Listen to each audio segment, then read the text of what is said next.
नमस्कार साथियों, स्वागत है आपका हमारे चैनल पर। मैं हूं संजय नामदेव और आज हम पढ़ने जा रहे हैं प्रश्न बैंक कक्षा 12वीं मानव भूगोल के मूल सिद्धांत पाठ्य पुस्तक एक जो हमारी है उसकी इकाई एक मानव भूगोल प्रकृति और विषय क्षेत्र। साथियों, इस वीडियो के माध्यम से आज से हम भूगोल कक्षा 12वीं जो हमारा है उसके प्रश्न बैंक के प्रश्नों को आपको हल करवाएंगे। यदि आप चैनल पर नए हैं तो चैनल को लाइक कीजिए, सब्सक्राइब कीजिए और वीडियो पसंद आने पर दोस्तों के साथ शेयर कीजिए। आइए यहाँ हम देख लेते हैं कि जो भूगोल का हमारा ये पाठ है ये उसका पूर्णांक जो रहेगा 70 नंबर का और 3 घंटे का समय इसका होगा।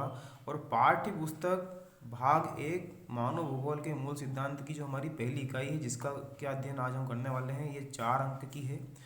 2 अंक के वस्तुनिष्ठ प्रश्न यहाँ से होंगे और 2 अंक का एक प्रश्न होगा। इस प्रकार से कुल एक प्रश्न यहाँ से हमसे पूछा जाना है।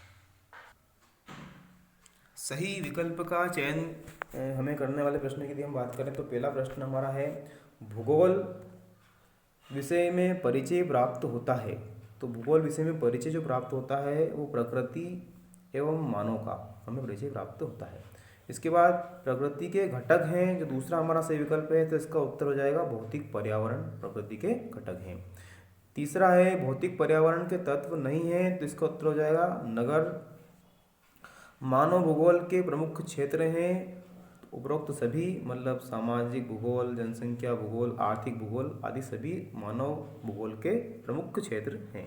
आगे हम बढ़ें तो हमारा अगला जो सही विकल्प 5 है, प्रकृति पर मानव की विजय को संभव बनाया है। तो इसका जो उत्तर हो जाएगा वो हो जाएगा सभी आ जाएगा, इसमें भी इसका हो जाएगा अन्वेषण एवं वितरण, प्रादेशिक विश्लेषण और क्षेत्रीय विवरण, इसमें सभी हमारे सत्य हो जाएंगे। फिर छठा जो हमारा हो जाएगा, प्रकृति एवं शक्तिशाली बल पूज्य एवं सत्कार योग्य है, यह कथन संबंधित है, यह है संभववाद से। वैसे तो साथियों जो प्रश्न बैंक हमें विद्यालय से भी दी गई है और यदि हमने डाउनलोड भी किया है तो हमें जो ऑब्जेक्टिव प्रश्न हैं इनके तो उत्तर उसमें दिए गए हैं, लेकिन यहाँ पर मैं आपको ऑब्जेक्टिव इसलिए बता रहा हूँ कि इस माध्यम से आपका रिवीजन भी हो सकता है और ऑब्जेक्टिव के बाद में हम यहाँ पर जो हमारे 2 अंक के 3 अंक के प्रश्न भी हैं उन्हें भी हम हमारे चैनल पर यूट्यूब के माध्यम से आपको समझाएंगे, आपके सामने उनके उत्तरों को भी रखेंगे। इसलिए बड़े ध्यान से आप पूरा वीडियो देखिए। आइए रिक्त स्थान की हम बात कर लेते हैं। तो रिक्त स्थान मानव समाजों और धरातल के बीच संबंधों का संश्लेषित अध्ययन है। तो यहाँ पर जो रिक्त स्थान की पूर्ति है पहले वाले में आ जाएगा मानव भूगोल, मानव भूगोल यहाँ पर आ जाएगा। दूसरा जो हमारा रिक्त स्थान है, किसी राज्य में सड़कों, रेल मार्गों और जल मार्गों के जाल का वही महत्व है जो मानव शरीर में रिक्त स्थान का है। तो यहाँ पर आ जाएगा परिसंचरण, परिसंचरण की धमनी,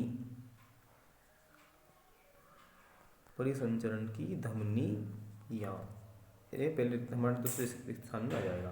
तीसरा है स्थान बदल बदल कर की जाने वाली कृषि को रिक्त स्थान कहते हैं, तो उसे कहते हैं स्थानांतरी,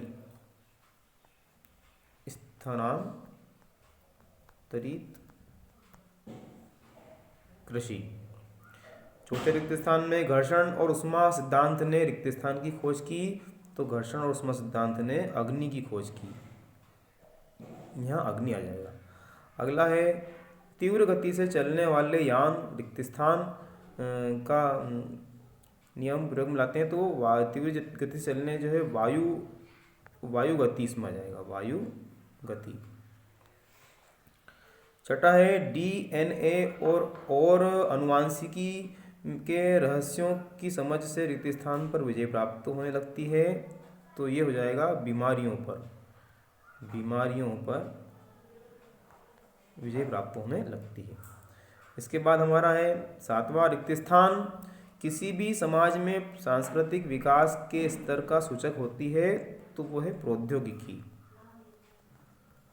प्रौद्योगिकी इसका उत्तर हो जाएगा। रिक्त स्थान की पूर्ति के बाद आइए हम सही जोड़ी की बात कर लेते हैं। तो सही जोड़ी का पहला है प्रौद्योगिकी, तो प्रौद्योगिकी का जो उत्तर हो जाएगा हमारा ये हो जाएगा सामाजिक सांस्कृतिक विकास। डीएनए और अनुवांशिकी जो है इसका उत्तर हो जाएगा द वाला बीमारियों पर विजय। प्रकृति पर विजय, तो प्रकृति पर जो विजय है ये हो जाएगा संभववाद। रुको और जाओ, ये हो जाएगा यह वाला नव निश्चयवाद। और पांचवा है उत्तर आधुनिकवाद का उदय, तो 1990। और कल्याणपरक विचारधारा का उदय, तो ये हमारा पहला वाला जो बचा है ये हो जाएगा अ वाला 1970। इस तरह से सही जोड़ी हमारी पूरी हो जाती है। सत्य असत्य की हम बात कर लेते हैं। तो सत्य असत्य का पहला हमारा जो प्रश्न है वो है भौतिक पर्यावरण में मानव सम्मिलित हैं, तो पहला वाला हमारा जो है ये असत्य है। फिर प्रकृति एवं मानव अविभाज्य तत्व हैं, तो ये हमारा सत्य है। व्यवहारवादी भूगोल मानव भूगोल का उपक्षेत्र है, सत्य है, तीसरा भी सत्य है। निश्चयवाद विचारधारा के प्रमुख समर्थक रेडजेल थे, ये भी सत्य है। और ट्रांडहाइम एक शहर का नाम है, तो ये भी सत्य है। और मानव भूगोल में मानव के क्रियाकलापों का अध्ययन किया जाता है, ये भी हमारा सत्य है। मतलब पहला वाला ही हमारा असत्य है, बाकी सब हमारे जो है वो सत्य है। इसके बाद में एक शब्द और एक वाक्य वाले प्रश्न की यदि बात करें तो पहला प्रश्न हमारा है मानव भूगोल अस्थिर पृथ्वी और क्रियाशील मानव के बीच परिवर्तनशील संबंधों का अध्ययन है, यह कथन किस भूगोल वेत्ता का है? तो ये है, ये जो कथन है ये है कुमारी ईसी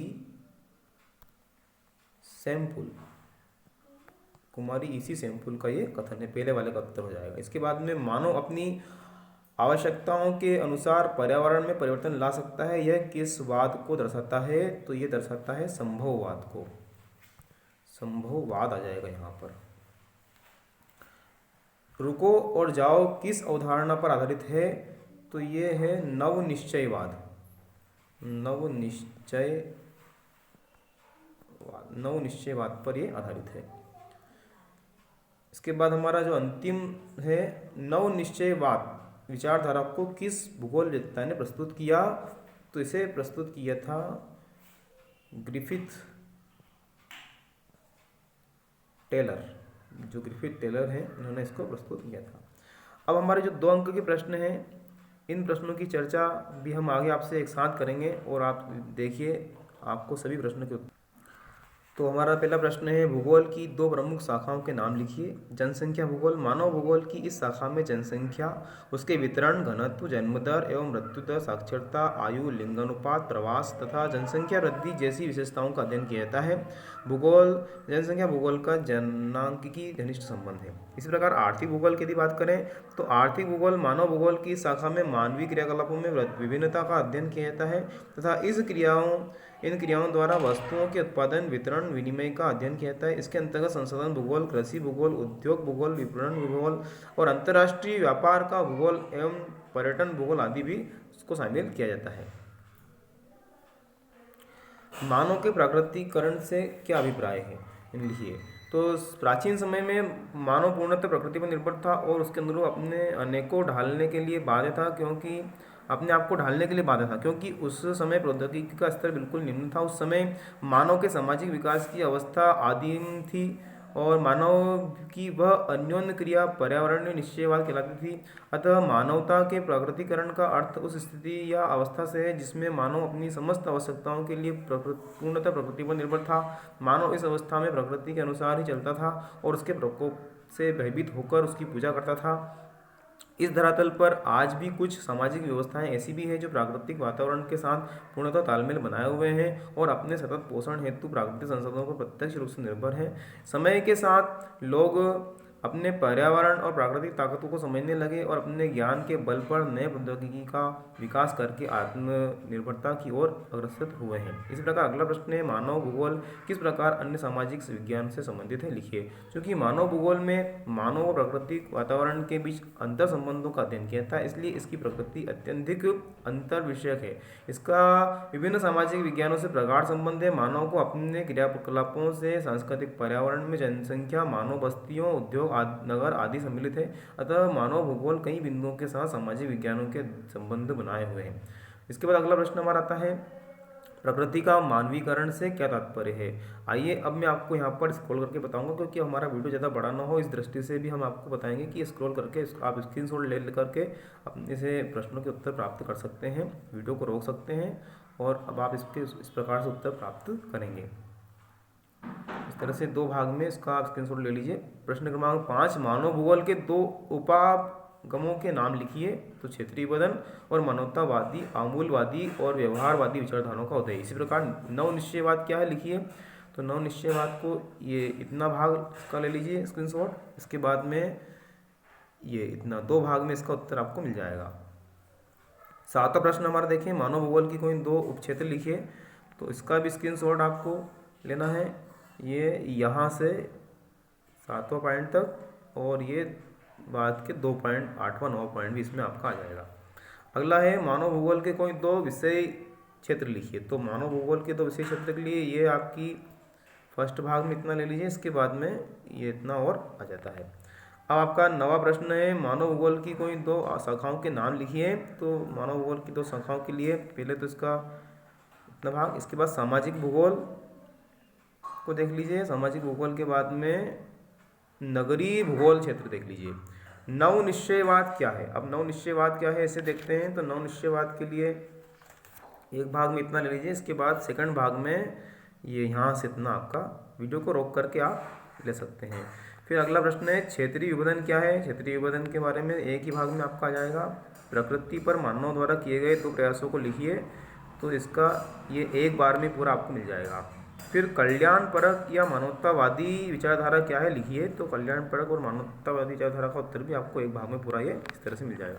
तो साथियों, इस प्रकार से हमारी इकाई 1 आज हमने समाप्त की है। बहुत जल्दी आपसे अगली इकाई के साथ हम मिलेंगे, अध्याय 2, जिसका नाम है विश्व जनसंख्या वितरण, घनत्व एवं वृद्धि। तो यदि आपको वीडियो पसंद आया दोस्तों के साथ शेयर कीजिए, और अभी तक आपने सब्सक्राइब नहीं किया है चैनल को सब्सक्राइब कीजिए। बहुत बहुत धन्यवाद।